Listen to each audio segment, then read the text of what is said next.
Hey guys, so episode 25 of the No CMO Podcast. Welcome back. Thanks for being with us. Sorry we were gone for a few months by the coronavirus. Now we've got a couple great podcasts lined up today. I've got Rob Gelb from HeySummit. It's a client of ours, kind of one of the perfect companies, I guess, to talk about this time. Their product is really addressing an issue that not only a lot of our clients have, but probably a lot of people in the audience as well. I think it's pretty relevant to most of our audience, Rob, which is kind of, marketers, entrepreneurs, people who are, kind of trying to self-promote out there, get an audience. We'll start it off kind of how we normally do, which is really how did you get your start into entrepreneurship in general? How did the company come about? I'm curious, and we haven't really talked about this much ourselves anyway. But I'm curious to kind of hear and explain to everybody, kind of how you got your start, your background, and how you came to be with HeySummit. Sure. Yeah, happy to. Thanks for having me, Chris. So my background, this is now the third startup that I've helped to start. Immediately after university, I lived on a converted school bus with 4 other people making documentary films about people who are doing positive things in their communities, but who weren't getting a lot of recognition for them. So I definitely saw starting a business as like the cheap way of getting my MBA. Wouldn't have been able to have afforded it anyway. And I think just designing a project and then jumping headfirst into it is a really great way for you to have to figure out what logistics are like and what marketing is like, what's fundraising like. So yeah, that was the first, and then after that went and worked for university for a while, and then started my second one, which was in consumer social, so very different space, and that did not work. Happy to talk about that. Always happy to talk about failures. And then about a year and a half ago, a good friend of mine who I'd collaborated on all sorts of projects with before, his name's Ben. He's a maker, an archetype maker. He loves building things, pushing them out there, and has an interest in kind of digital marketing tools space. He wanted to run a virtual summit. Virtual summits are kind of one of the latest buzzwords that were going around, right. Great way to increase awareness for your brand, all this kind of good stuff. So he wanted to run his own. So he made the mistake of saying he wanted to run it, taking registrations, and then realizing there was no good platform out there. So he decided to build his own. So this started off as a side project, and I came on board in early 2019. So this is end of 2018. He built it for his own summit, which was successful. 4,000 attendees, 100 speakers over 2 weeks. It worked really well. Yeah. So I came on, and we started thinking, like, can we commercialize this? Is there actually a need? Is there actually an interest? And we kind of went from there. Interesting. Cool. So how did you, I guess this is my question, like what going into your second company, obviously a little bit different from the first, how did you kind of broach that? Like, I've done a number of companies, some with founders, some with co-founders, some solo. Like, how are you making that decision, trying to get into like MarTech, for example, not having been so deeply involved in it in the past? Like, were you evaluating it based on its kind of business potential, what your co-founder, kind of had educated you on, or was it really just, we solved this need and we're going to go all the way with it? It's a good question. I think it's about falling in love with the customer and then figuring out what you need to know in order to serve that customer. So, like, I think that's the biggest emotional draw for me with anything that I'm doing. There's like a link between all the different companies that I've helped to start, and that is like breaking down, in general terms, breaking down barriers for people to share knowledge and communicate with some sort of a purpose, around that. So it was about spreading good news, the first one. The second one was about making sure that your family was safe and able to communicate with each other. And this one is having a much bigger impact, but across a whole bunch of different verticals. Got it.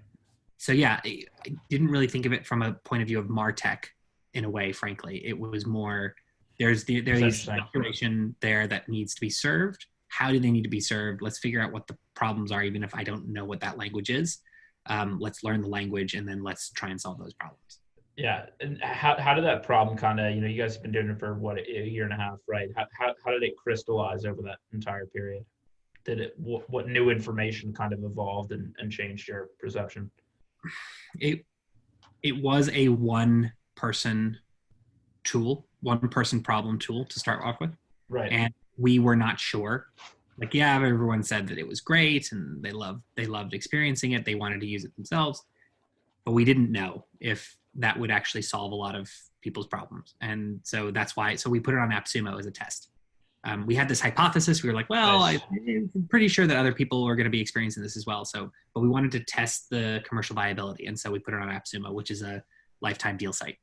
And so the way that AppSumo works is that you pay once. And so instead of paying us $99 a month, you'll pay $59 once and you'll get a version of our product that you can use for life. And with AppSumo, we saw it as a test, and we wanted to test two things. One is the idea, the hypothesis, commercially viable as is? Like, would people even buy it in the first place? And two, what proportion of people who bought it would then be able to be or willing to convert into paying us something per month? So it was very much how can we figure out how can we build something that's useful enough that someone who buys a lifetime deal also decides to start paying us something per month? So that was honestly the calculation. Were you doing, a lot of our, kind of audience probably, I would imagine many are, considering starting companies, but a lot of them probably already in the space. How did you kind of come to those conclusions? Did you do a lot of customer interviews? Like, what, from having done these several companies, what would you say is the best way to get a good sense of your customer? Definitely quantitatively or qualitatively? Definitely customer interviews, the style of which, like the Mom Test is a fantastic book. And the approach to customer interviews, like I see a lot of people think, yes, it's important to have customer interviews. And then those interviews go like this. They'll say, Chris, I have this idea. What do you think? Would you use it? And right away, that is not, you shouldn't be doing that. Don't do that at all. The Mom Test kind of shows you or teaches you that you should be trying to validate a hypothesis that you have in a way that reduces the bias or the potential for bias as much as possible. So if you ask your mom if something's a good idea, she's going to say yes because she doesn't want to make you angry. Yeah, but also she believes in you, right? Yeah. Whereas if I said, hey, Chris, think about this part of your life. Can you name me the top 3 problems that you're experiencing?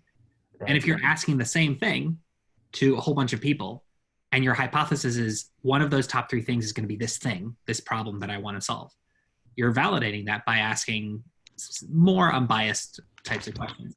So yes, it's about customer interviews, but it's also not about asking customers, the questions that you want that you want them to answer in a particular way. That's a lot of people talk about. Are you building a solution and you're looking for a problem, or have you fallen in love with a problem and you're figuring out what that solution looks like? Every time I have tried to build a solution and look for a problem, it's failed.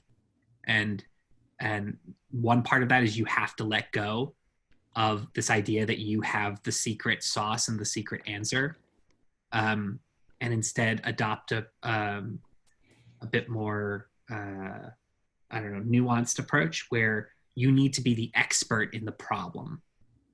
And by doing that and by focusing on that, rather than saying, "Oh, my feature, this one secret feature," that's BS. That's what I'd advise. Find a problem and fall in love with it. Right, and you find the same thing in terms of messaging, where a lot of companies out there are really pushing their features, and they never, begin to address the problem. So you're almost trying to impose your view of reality on people who kind of don't even, necessarily see it that way. Yeah, and that also impacts the way that you see competitors. Yeah. I think if anybody tells me, oh, I have an idea, and I say, okay, so who do you compete with? And they're like, no one's doing what we're doing. I am very skeptical to start off with. Yeah. What you should be saying at least is, well, we do this like this company, and we do this like that company, even if it's a bit different. The other thing that I look for, especially when someone's asking for feedback, is I'll usually ask them like, so who isn't this for? Who's this not for? And if they can't answer that, I mean, obviously everyone listening to this podcast probably understands this pretty basic. Yeah. But if you can't answer who this is not for, there are problems, and you haven't dug deep enough. Or you're taking the wrong approach in a certain sense. Yeah, but I honestly, I can't imagine a product or an idea that you might have to which the answer is everybody is a customer. Right. You know, unless you're making soap, but even Amazon. then, you know. Yeah. But from a product perspective, Amazon didn't start that way. Right. Exactly. Yeah. So you get, one of the things, obviously, we're a little biased. We work with you guys as a marketing provider. Your audience has evolved over time in terms of who it is. It's evolved into multiple different, kind of areas, personas per se, some that have very distinct problems and, kind of wants, really desires. How do you manage having, two different audiences for the product? Are you really trying to develop messaging or develop your, kind of value prop to them separately, or trying to, kind of bleed the crossover and serve multiple audiences in one? Like, how are you dealing with that? It's a good question, and it is a work in progress. Yeah. We know the customer that we are most in love with and who we want to build for. But there is this other type of customer that is also using us a lot and paying us a lot of money. Do we eschew that second customer? Do we pivot and just serve that second customer? Or do we try and figure out what that second customer's needs are, figure out where we slot in and where our limits are? And that's what we've been trying to do. So we've been trying to do that third one.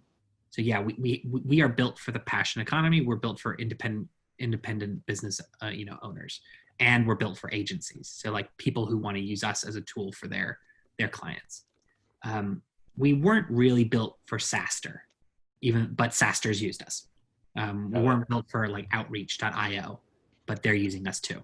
So there are these types of companies and organizations out there that are using us in a way that is not fully intended, but still providing value. And I think we just need to be super careful that we're not getting distracted.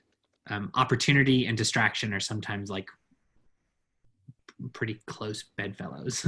For sure. And I mean, you even had that with that, the kind of one feature where it's kind of like in the far future, but you've tested that with, I mean, do you want to explain kind of the whole like public speaker, kind of two-sided marketplace concept that you kind of betaed a little bit? Yeah. So right now we're a SaaS business. We're a product. We also have a services component. Like if you want us to run your summit for you, we can do that. We'll do it. Yeah. So there is that, and that's been really popular recently, but not for the target that we're going after. But we've piloted or at least the starting point of a marketplace concept. The motivation so what it is it's a speaker directory so that you can find speakers for your event. If you want to find someone that's an expert in SEO and you don't know anything about SEO for your real estate conference, you can go and search this list of 700 people that have opted in to be speakers and find someone in SEO and then reach out to them. That wasn't actually built as a marketplace. It was built as a growth product. So that was built as a thing for us to put on Product Hunt. It's the kind of thing that does very well on Product Hunt. It'll attract people who might want to be speakers. They can then check out our brand and say, oh, hey, maybe I'd actually like to run one of these as a business on my own. So they might sign up. At the same time, it's providing some sort of value to our existing customer base. So it dovetails nicely. But we're watching to see what happens with that because an evolution of that could be a marketplace for speakers, a marketplace for services, and eventually a marketplace for sponsors. And so it's a trial balloon, but it's a trial balloon that has a marketing approach to it, or at least a purpose, initial purpose. So we see that as efficient. If somebody saw that and like, let's say, just tomorrow, there's like thousands of signups, inquiries, whatever it may be, how do you manage your kind of, because I mean, that's a big struggle as a founder, is kind of managing your own excitement about these different opportunities that tend to come up. How would you manage that scenario? You got to look at the data. Yeah. Like, you got to look at the data, and you also got to step back and see, is that data likely to be repetitive or not? So when COVID happened, this whole new customer type, in some ways, that was very much a minimal part, suddenly became a very large part of the business. Yeah. And we had to look at that and say, do we completely pivot the business or not? And there are some people that you could count as competitors that have pivoted to serve that audience. They've also pivoted into our space as well. So we got to follow the data. Like we don't know yet if the COVID type of customer is a longevity customer, or are they just using us as a Band-Aid? And so I think with that, it's you allow it to excite you. If at all possible, you put some revenue barrier in place, especially if things start to get out of control, right, so that you can test it with money, and then you just see what happens. But you don't try and act too rationally. Yeah, we've gotten a heck of a lot more revenue because of COVID, but is it the kind of revenue that's likely to repeat? Yeah, that's important. Yeah, interesting. I mean, what was your initial impression when COVID happened? Were you kind of salivating at the opportunities that might result from this, or at least the changes? Like, how did you react to it initially as a business? Salivating would be an overstatement. Wouldn't be wouldn't be the right word. Right. You never want to be. You never want to have explosive growth be the result of something that is overwhelmingly negative. Sure.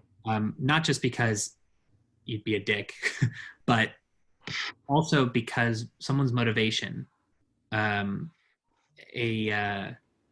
medicine versus a Band-Aid. Everyone talking about vitamins versus medicines. If you're a medicine, that's far more powerful than being a vitamin.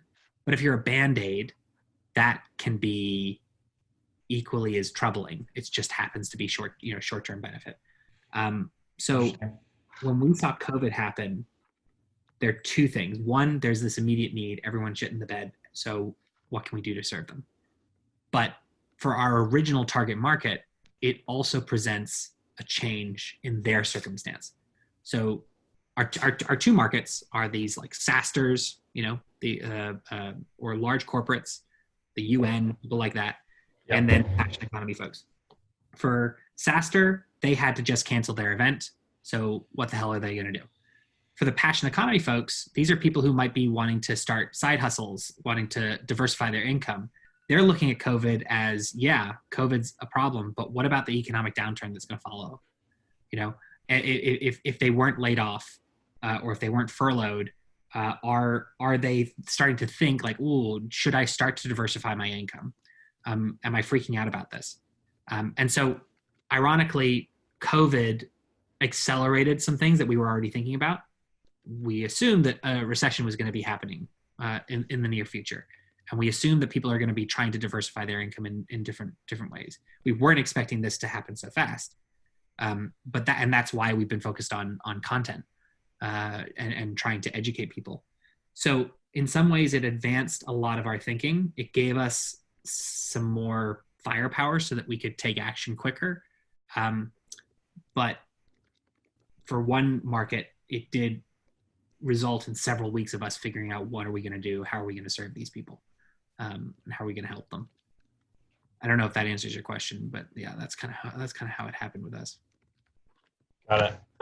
Yeah, I mean that does provide a significant bit of context, and we've kind of had a similar type of situation where some mid-market companies where they've kind of laid off marketing people, furloughed them. Our normal clientele is obviously more of the startup tech space, so it's definitely something to deal with. I guess my other question would kind of be, how do you manage your own expectations internally of like where the company's headed and how it lives up to kind of the vision of the product in your head? Like, how do you kind of self-police your own initiatives? Like, do you create 3 to 5 year plans? How do you manage, your own goals and objectives as a founder? Mm. So I think in general, as a founder, you're probably less likely to be overconfident when you're talking about your own product. Because you're aware of you're aware of everything that's wrong, everything that you're not doing. Yeah. And it's always about picking the fires that you can put out quick enough, and picking the opportunities that you think are most efficient to do. You always leave things behind, and you always and you're never able to do everything that you want to do. So it's about balancing those weights or those plates, and trying to break the fewest, while you're spending them. In terms of like how we plan, I mean, it's pretty dry, but like we have quarterly plans. We try and plan a quarter in advance from a product perspective. Like, what is it that we want to achieve? We have an overarching vision in terms of like where our next milestone is. Like, what do we want to build, and what behavior do we want people to take? But other than that, like, it's not like we have 5-year plans, and by year 5 we're going to be this big doing this stuff. Frankly, those plans are only relevant for investors and loan applications. I mean, they're not real at this stage. And I think that if someone is thinking about starting a business, it's far more important for you to understand what product market fit means to you, and what evidence of recurring channel success means to you, and then just figuring out how to get to that stage, rather than thinking, trying to have a rigid plan. The only accurate thing about any 5-year plan, in my mind, especially at this stage, is that they're all going to be wrong. So don't spend too much time, unless it's a vision exercise. Vision exercises absolutely are super important. Yeah. But not from a plan perspective. I mean, in your particular case, do you see any like potential COVID-esque scenarios popping up in the future, or anything of that scale?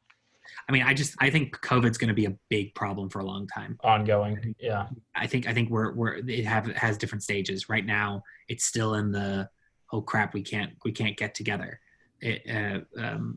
In a couple months, some places you'll be able to start doing physical events again. Some places you won't. A little bit longer, you're going to have the economic downturn kind of take effect and have that knock-on effect. Next year, all of the budgets for travel are going to be slashed because of the downturn, and also the realization that people can do more remotely. So like, we're in this for a very long time, even if you're just thinking of it from an event standpoint, let alone if you're going to be thinking of it from a passion economy standpoint. So like, what happened in 2008? When did we actually recover to pre-2008 levels? In 2008, you saw Uber, Lyft, and Shopify get really, really big.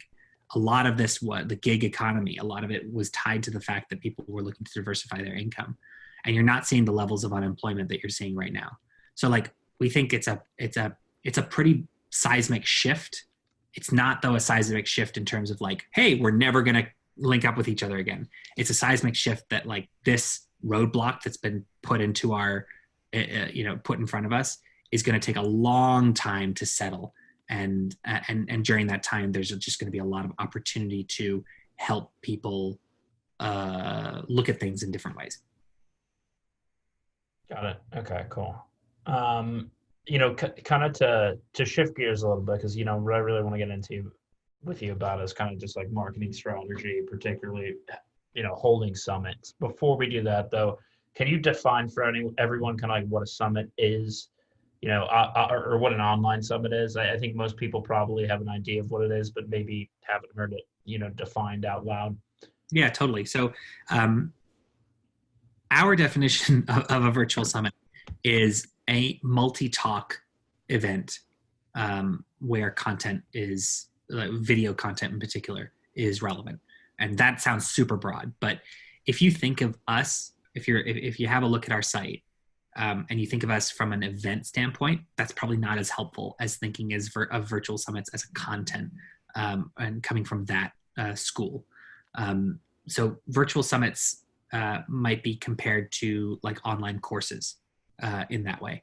So an online course and a virtual summit are both ways for you to monetize an expertise or increase your thought leadership or your brand awareness, or doing that for your clients. So it's much easier to think of virtual summits in a similar type of context as online courses. The main difference being that you are benefiting from the network effect of your speakers, and you are providing the network effect of your speakers as value to your attendees. It's a win-win. Well, obviously, we would argue that, yeah. Yeah. It's an opportunity for cross-pollination as well as lead generation from content, and so that's usually what attracts people to use it efficiently as an efficient way to provide some content marketing. Got it. Okay. Interesting. So I mean, content marketing in general, right?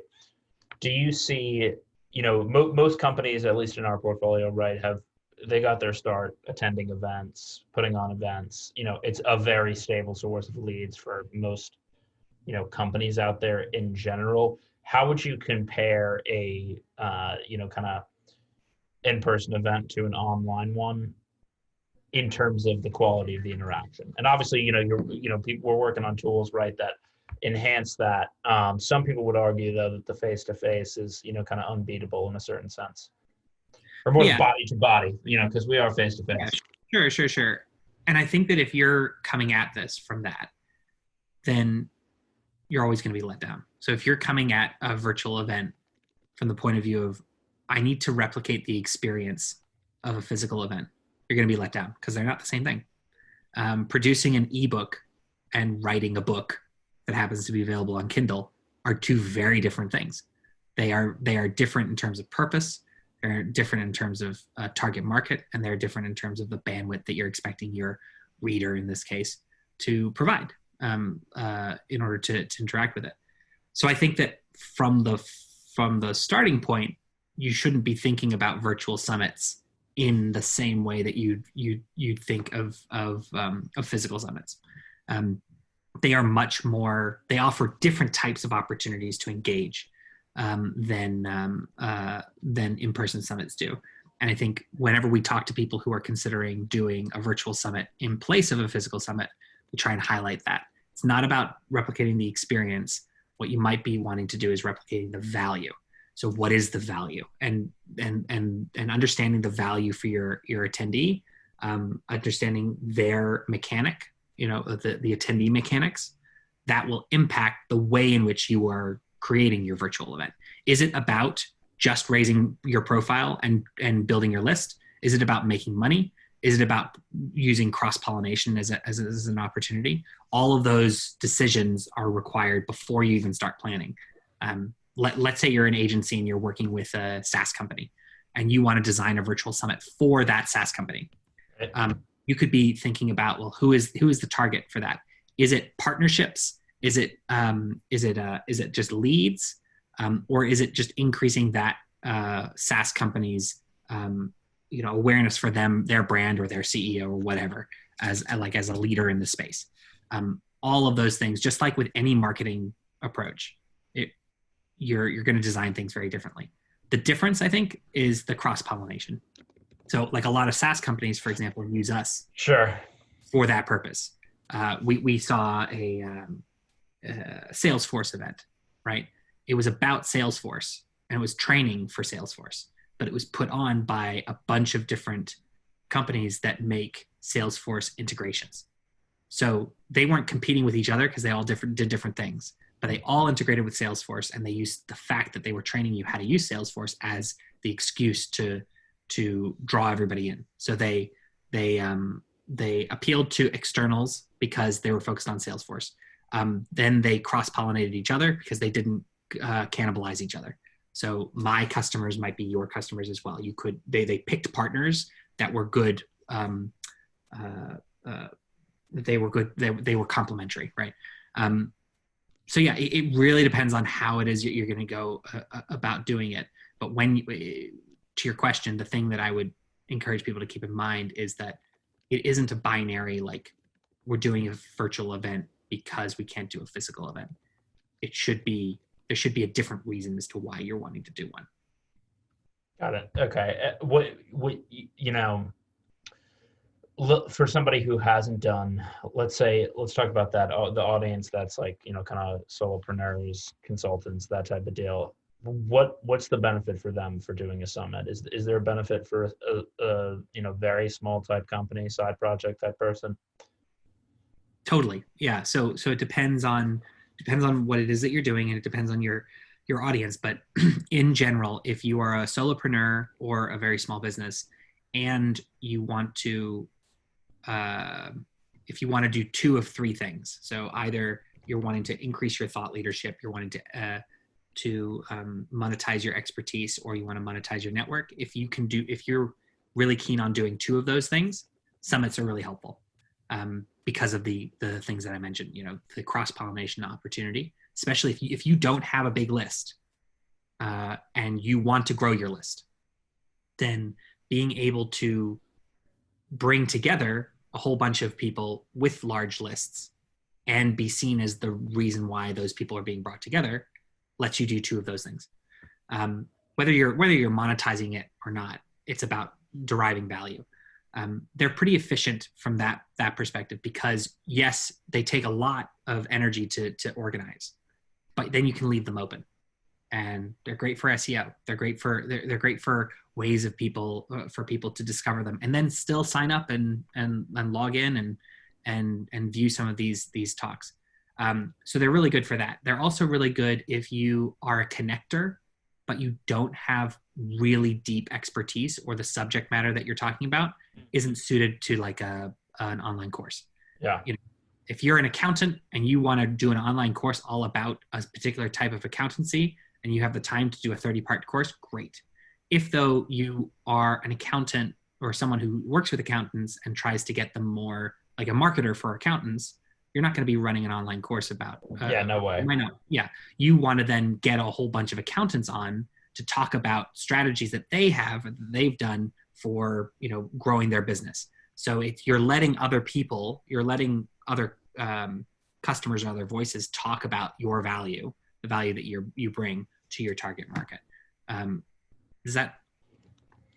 Yeah. Question? I think that answers it a fair bit. Do you see people, could you do a summit and a course? Of course. Yeah. A lot of people do both of them. Right. I think they're different. They're the reasons why you want to do them should be different. You shouldn't be thinking of them, do I do just a course or do I do a summit? Sometimes people will think, well, what's the best use of my time? And one might be better than another. But yeah, Amen. A lot of our customers do courses. They create ebooks. They have podcasts. They do all sorts of different things. Paid communities. Yeah. Yeah, totally. Where do you think we'll be in like 5 years as far as, online content goes? Like, what's going to be the next biggest thing? I think content powered online communities, paid communities. I think you're seeing the decoupling of things like LinkedIn. Interesting. You're seeing the decoupling of things like social in general. And you have people like us and Teachable and all of these other types of content production mechanisms, but that have a community spark focus. And I think those are going to be the ways in which people start proper paid online communities. Do you think because people are lacking that in you look at all these dead Facebook groups or LinkedIn groups, you know what I'm saying? There's no real contact between people there, and yeah. Maybe what people are. I think dead is not necessarily indicative of the fact that community groups are not relevant. Sure. I think communities are designed to serve a purpose, and when they don't serve a purpose, they die.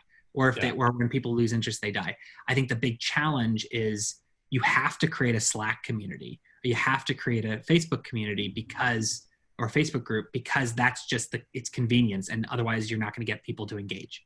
Sure. It's much harder for you to create. Yeah, it's much harder for you to create a Mighty Networks group than a Facebook group. You need a lot more buy-in, you need a lot more activity, and it's just a lot harder to get started. If you run a summit though, and you have 4,000 people that have literally already opted into that experience. They've already opted in. They've already chosen to use a different platform because they have to be served this content, or an online course, or whatever it is. Using those as opportunities to then get people in and start talking are much easier because they've already done it. They've already done it themselves. So I think that the content is the key to developing really good paid communities going forward. Interesting. Okay. What, general other, beyond the communities, what are other general like content marketing trends that you've noticed among users, people in your network?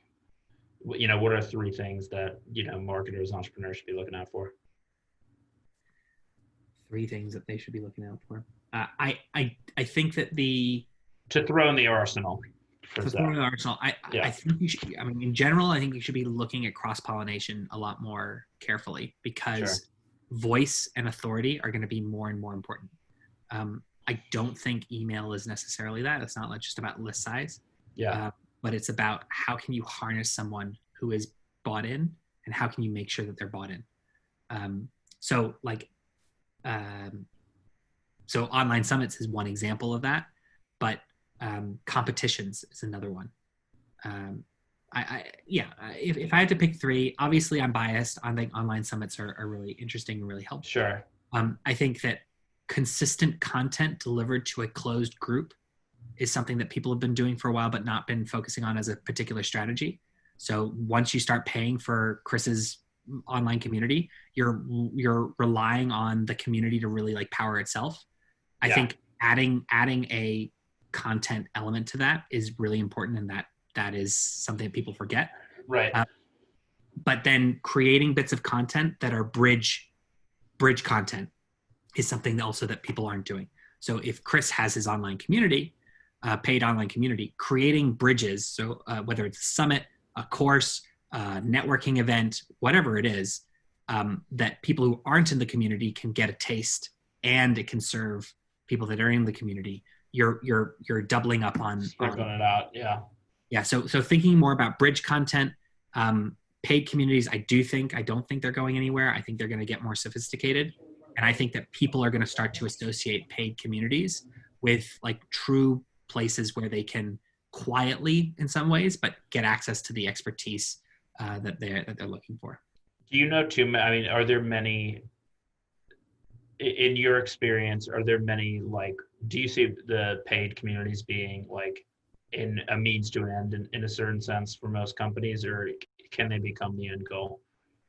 Yeah, no, they can totally become the end goal. Yeah. Do you think that's happening right now with, let's say, companies that have a separate product, right? Are there any companies that have really invested heavily in the community such that it's almost equal to the main product that you can think of? Well, I mean, we have a paid community, for example, and our paid community is for people who are interested in, are serious about making their online summits, and they want to connect with other people who are serious about their online summits. And the payment is kind of their way. Commitment. Their way to commit to themselves that they're going to be spending time on it.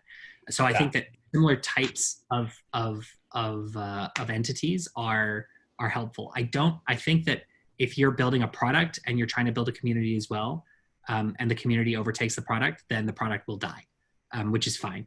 But if you're talking about if you're a marketer, or if you're if you're building a lifestyle business, or you're building some sort of a product, not a SaaS product, but a different type of product, then a paid community is incredibly powerful, because it provides that ongoing revenue, yes, but also that ongoing validation that whatever it is that you're solving is a serious problem. So I think that they're very useful for that. I wouldn't say paid communities are dead because I'm a member of so many, dead Facebook groups. Dead Facebook groups, you will also have dead paid communities, and that's what happens, and that's okay. Life goes on. How difficult of a task do you think it is to tie these different channels together? Because I will admit that we have a number of dead Facebook groups, paid groups, all kinds of courses and things that we've tried, maybe not heavily invested in, but I think it can, for a company where you have maybe one content marketer or a smaller content marketing team, there's some kind of difficulty in tying together like your email list with your social media. Have you seen success with people like only stuck to one medium and the group, and there's kind of like a set funnel, but you're not hitting all these different channels? Because you look at certain people who have a LinkedIn that's crazy, and then there's, Totally.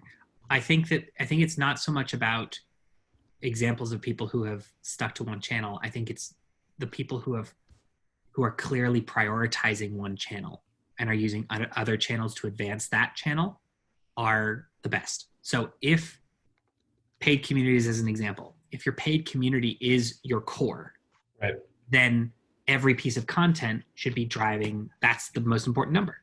So if you're building a summit, how does that summit increase the amount of, or the numbers of people into the paid community? Yes, the summit might make money on its own, or it might just be a content marketing piece, but everything should then go back to that. I think where people step down a bit is that they think, well, I really want to have a big presence on Twitter, LinkedIn, and Instagram, and it's all about the numbers, or it's all about the email list. But no, it's not all about that. It's about the conversion. It's about the power of that channel. If we're talking to someone to be a potential speaker or partner for a summit, totally. And they're like, oh, I have a million Twitter followers. That actually doesn't matter. It's like, okay, cool. So when was the last time that you put a product up there and you sold it to them, and what was the conversion like on that product? And mostly they'll be like, well, I don't know. And you look at their engagement and it's crappy. So just because I think vanity metrics are a real problem, especially when marketers are trying to look at them as well for their own businesses, right? Whereas like, what actually moves the needle on having the engagement that is of most value to you? Is that engagement on LinkedIn? It might be great, but is it a paid community? Is it a non-paid community? It's just an active community, whatever. So in terms of your question about hires and what if you have like one content marketer? Yeah. I think that if it were me, I would be like, well, what can you do with like a community owner? If we're talking about communities as an example, and then your content marketer's mission should be building bridge content to drive people there and serve the community at the same time. Anything, and if anything could be utilized really well, not just awareness building, not just trying to convert people to come in, but also serving that community, then you become really efficient. Does that make sense? Yeah. I mean, my kind of question comes from this, right? So, let's say you have, there's no doubt, no question in anyone's mind that a paid community, it's going to be a higher quality of person, higher quality member, more engaged. That payment is, it's the buy-in. It's what commits them to kind of producing like UGC, et cetera. I think the question that most people probably have is like, how do I get these members, get people on board? And the question is, do we start all these free LinkedIn groups to kind of, or Facebook groups or meetups or whatever to funnel people in, put stuff out, put free content out, or do we just run ad traffic to a landing page for the summit, the course, et cetera, right? Yeah. And the question is like, what, do you have to, a lot of the social media is bells and whistles. It's kind of just like, keeping up with the Joneses. So the question is like, do you have to maintain that, you know what I'm saying? Where you like spray and pray type strategy. Yeah, I get what you're saying. So we have a couple hundred Twitter followers. Right. We are a bootstrap business that has 14 people that are working with us, and we have a lot of demand that we can't really keep up with. Yeah. So anyone that says you gotta be up on Twitter is, right. That's not the case, right? Not the case. I think thinking about your channels though in a bit of a nuanced way though is important. So you just putting out a whole bunch of free content might be great for your customer, right. But are you tracking that? To what end? What end is it? As you said, is it keeping up with the Joneses, or is there a real intention to value? That?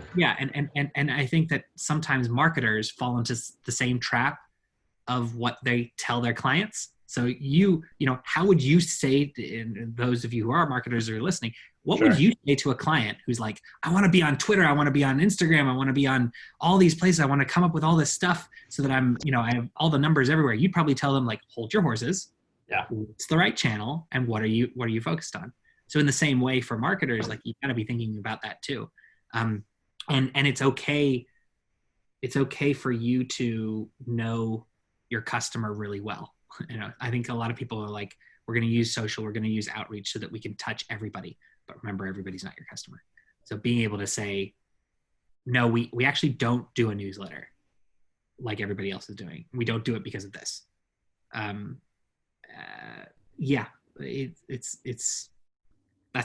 would be my thinking, and try and validate anything you can with revenue, especially if you're building a product. Yeah.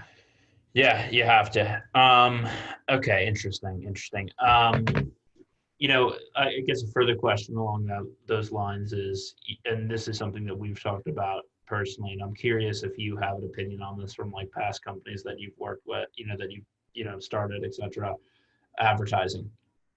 What's your perspective on advertising as a startup to get those initial, the initial users that are going to validate, be evangelists, etc.? I don't use advertising. I mean, we've chatted about this. I've never been comfortable with it. Not comfortable with it in terms of its effect. Comfortable with it in having an authority to know what works. Yeah. I definitely think your first few, some people will say, oh, what's the best way to validate an idea? Throw some money at AdWords, have a sign up, and see if people whatever. Yeah. I think that's bull. I don't really buy that. I think it's a lot harder than that. Way harder than that. And I think someone who says that as a suggestion, Doesn't either an ads person or the thing that they're solving is so easy to understand that they're probably going to be 20 people doing it. Right. It's great if you're building an email marketing platform and you're going to be, and you're really just competing with MailChimp and Sendinblue and ConvertKit and those folks, fine. Run ads just to start off with, to test the differences and test like how it sounds. Really good point. What you're doing is you're building a clone and you're trying to find a different way to market it. If you're thinking you have a problem, not the product, yeah. If that's not, then I don't see the point in doing ads. And if you're working with clients who just want to show ads, I think that the answer to them is literally like one about money. How if I can come to you, Chris, and say, this is the exact customer that works with us. Yeah. This is the language that they use, and we know there are millions of them, but we just can't fill the funnel fast enough. Great. That sounds like a job for ads. But if you're not there yet, it's a waste of time and it's counterproductive. It's a money pit. That's my biased view, though. Yeah. Well, I mean, anybody who's like tried to spend money on ads for like a higher concept like tech company, SaaS company, is going to run into the problem that not everybody who comes through the ads is going to be qualified, and in reality, it's probably like a fraction of the number. And you do have that case. It's interesting that you mentioned that, where people, start a company in a very competitive space, or where it's, it's really not a new problem that's being solved. And then those type of people tend to have a big, and I talk to them every day, so they tend to have a big emphasis on that they're going to have a new way to market it, and it's going to be, but really there's no different. Then that's the innovation. And you know what? But exactly. That's fair. Like if what it is, but be honest with yourself. Like, what is it that you're building? If you're building a better way to market X, then obviously ads are quite helpful to test things at scale, because you already have all this information. But if you're starting off, I think a lot of people start off by thinking, well, ads will solve the problem of validation for me. Correct. I don't have that population already, and they don't. And I think the same thing, like I see a lot of people that have like waiting lists. It's very common for, especially consumer apps and stuff, to have waiting lists, especially when they rely on the network effect. And the reason why you have a waiting list is because that if you open it up to people, nobody's going to use it. So that's the reason why they have a waiting list. It's often not because the product isn't ready. Oftentimes it's not necessarily because of that, or the reason why they're kept up is not because of that. It's because they don't have critical mass enough to make the proposal viable. So when I see that, and when I see someone bragging about like, oh, they've had a waiting list for 6 months, that's a weird one. And yeah, that's 5,000 people, but people raise money off of this. Like people raise a lot of money off of the wait list, of being able to say they have 4,000 people on the wait list. Look at how amazing this is. The simple question is, aside from you worrying that nobody's going to use your product, why do you have that wait list?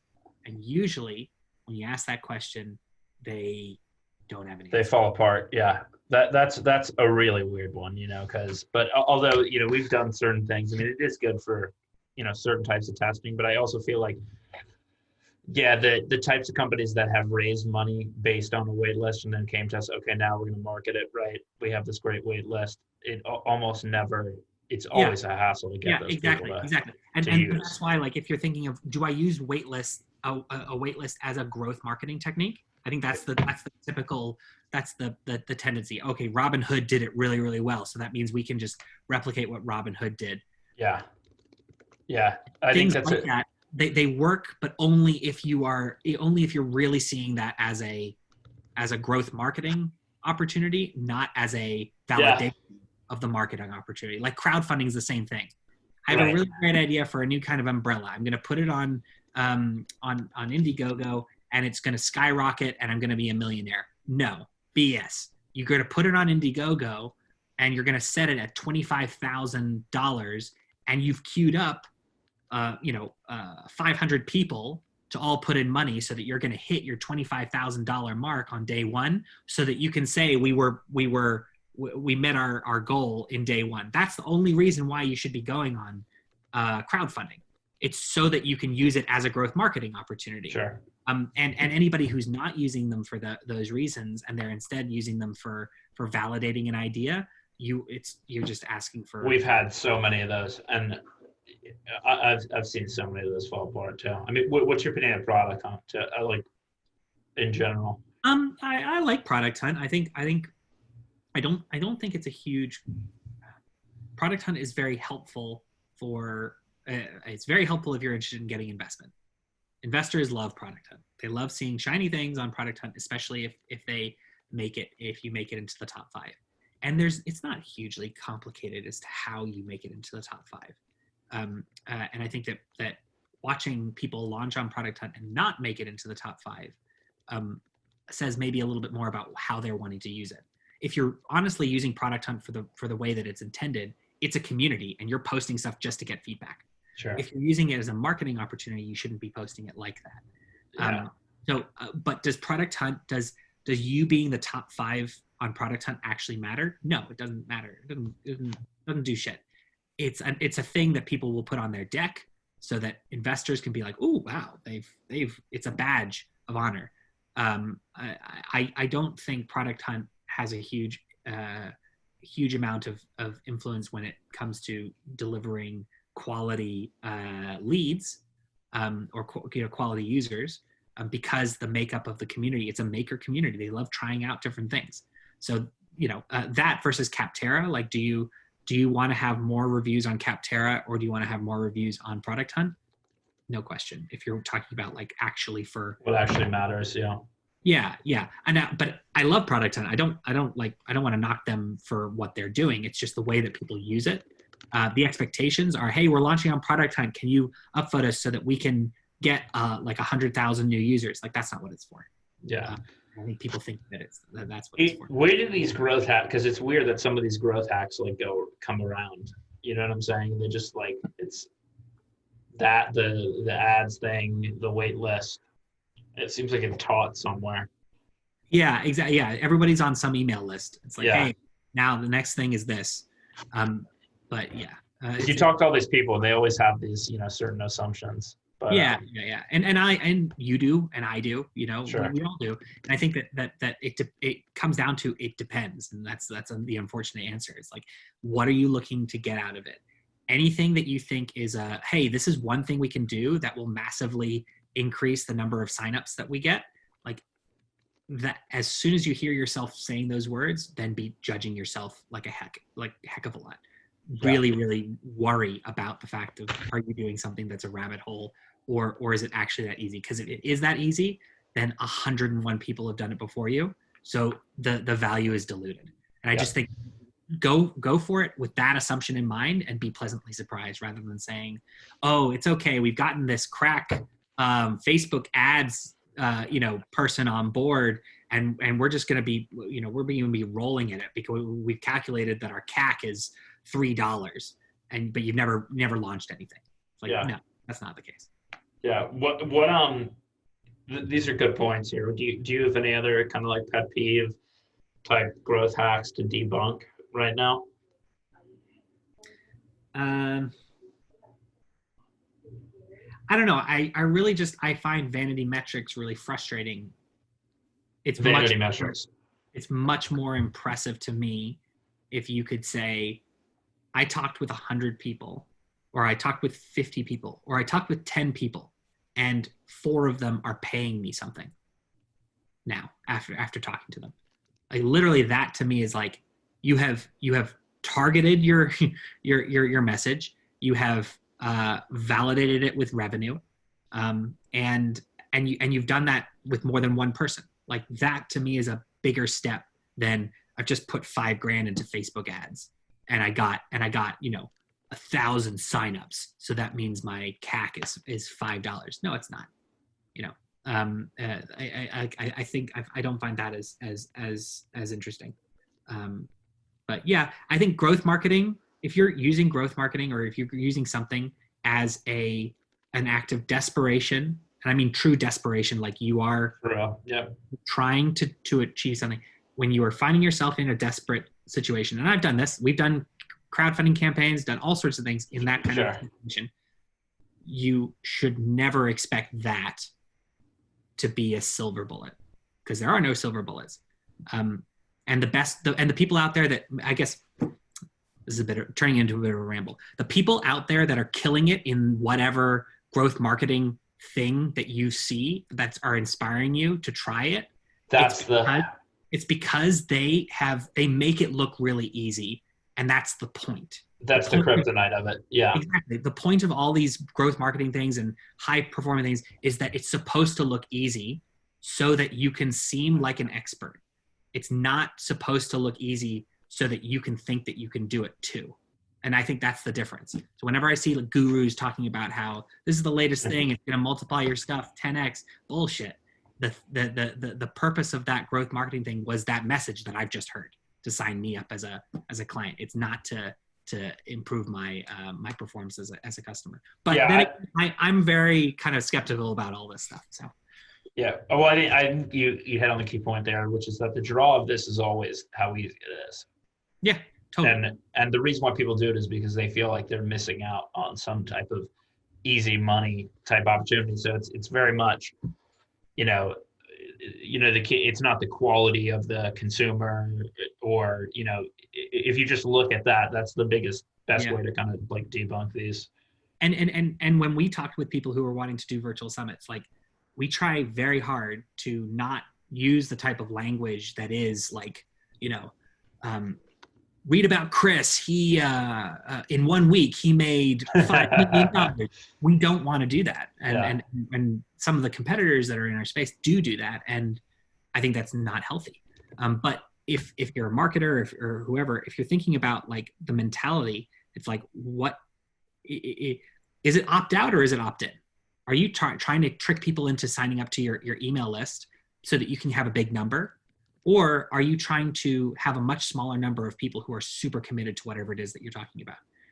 If you are in the camp where larger number is more important, then I think that's going to impact what you do and how you make decisions. I would much rather have a much smaller number of far more committed people than the alternative. But that's just the way that I approach things, and that's probably influences what I think are really good arguments. So somebody who's telling me, hey, this thing that you've heard about is actually really hard to do, but I'm going to tell you how we can do it, and we might be getting half as good as what the gurus say. If I hear that gives me a lot of confidence that the person understands it, they understand why it's helpful, they understand why it's useful, and they also understand the risks. So that'd be my approach. Are you going, or do you censor out the HeySummit summits of growth gurus? That's a good question. We should practice what we preach, right? Yeah. We don't, but I have to say that I don't know if we've seen anybody who try and take that approach. Yeah. But that might be willful ignorance, I have to say. It might be. But like we had growth marketing conf on there. We had quite a few, and a lot of times summits allow for you to be a little bit nuanced and allow for you to like build the relationship a little bit more. But yeah, I might be just on the Kool-Aid there. Yeah. I mean, there is a fine line between, kind of growth hacking and, like legit marketing, where you do kind of have to, to get people to read or listen in a lot of cases, you do have to dumb it down or make it at least seem a little easier than it is. Yeah, but you should also be following that up with a bar. And I think always should be a bar, That's where people jump down. They don't make the consumer in this case, or the client, they don't force them to have to think about something. And when you do that, you then end up with a dumber client that has unreasonably high expectations about you. Yeah. And then you're always to gaslight them and to say, well, if this doesn't work, it's your fault. It's not my fault. Right. That's just not great. Yeah. And the ad thing, that's one thing that's, I've seen at least, which is that, Google ads, Facebook ads, always, it's a key part of the strategy for like a local business, because that's how you get in front of people. It's kind of dollars for dollars, but for a tech company where the product is unvalidated, or you still have to, it's not as cut and dry, you always have that like dilution in terms of like the quality of the leads that are coming inbound. Sure. But yeah, I'm curious your thoughts on the advertising with respect to running ads on like a webinar, or not a product, but something like a webinar, like an event course. Or something. Yeah. So yeah, I'm not against it. I just think that, like building a product, that shouldn't be your first port of call. Like if you've done it before, like if you run your second conference and you know exactly why people signed up, yes, absolutely. But usually, so like what we see is people will use Facebook ads, they will run ads, but the best ones will only run ads in the last week. In the lead. Because they've spent all this time trying to convince and beg people to sign up, that they know what buttons that they need to press. Who's coming, just the additional emphasis, using the ads kind of as an additional reminder. And we definitely seen that for sure as well. Yeah, I'm curious, the course though. You see creating, running ads on creating courses? Yeah, on a course or an online community. Likewise, I think as long as it's backed up with as long as the language that you're using is backed up through non-scalable means, then it works. So it's, if you know that certain types of language are selling this course, great, plug that language into the ads and do it. But don't push down the pedal if you haven't built the pedal yet, regardless of what it is that you're doing. So, and I feel like that's a key thing with ads. Especially, so courses ads can be really helpful. If you've cracked that, course ads are super helpful, because a course is a stationary thing. It does not, it doesn't have like a finite, it doesn't have a time. You don't have to make a decision by a certain time. It just exists. So it's much closer to like a product. So if you cracked your population, that's great. Whereas an event, it's going to be over soon. So there's some time crunch and sensitivity there that means that you have to take action, or there's an expectation that you have to take action. Got it. Cool. Any closing thoughts? I think we've done a solid hour and 15 here. In general, I think that especially if people are marketers or their agencies, and you're thinking of different ways of engaging with your clients, and you're thinking about virtual summits, they can be very useful, but they also shouldn't be like hey, this is the latest thing. Let's just do it. I think Right. if the clients that you're working with are wanting to spread awareness, or if you're wanting to have an excuse or a method to cross-pollinate with anyone, they end up being very efficient. They do take quite a bit of time to organize. But especially now, I think people are thinking, well, we're in the middle of COVID. That means there's too many virtual events that are happening. We haven't seen that. We've seen there are a lot of virtual events, but viewership is just growing. So like thinking about it from that point of view, I don't think it's super accurate to say that like virtual summits aren't something that you should put time into right now. At the same time, if you're literally just running a virtual summit to run a virtual summit, it's not going to work. If you focus on delivering value, it's an opportunity for your clients or you to shine because of the value that you're delivering. It's not just because it's the latest way that you can, it's not that quick win, element. It's something that you have to invest in, right? And it's also something that it's not just going to be a one-off, right? It's going to be part of a broader initiative. Exactly. And yeah, I think so. Where can people obviously check out the product, demo it? You can go to HeySummit.com. There's a live demo that you can interact with. We also do daily live demos as well of the platform. Any upcoming summits to check out that are? There are lots. Yeah. I don't know when you're going to be broadcasting this. We have a calendar. 2 weeks. It's internal. Yeah. That's an interesting question. Is it ever something where you're going to make the list public? I don't think so. That's a whole different. Are you building a platform, or are you building a discovery tool? And doesn't make sense. Either one of those is like that needs to be your full-time job. So Udemy and Teachable are very different businesses. We're not planning on doing that. Our focus is to try and build the best tool set so that people who have their own audience can monetize that audience rather than trying to help you find that new audience through discovery. Cool. All right. No CMO Podcast episode 25. Check out HeySummit.com and we'll put the links in the description. Good stuff. All right. Thanks.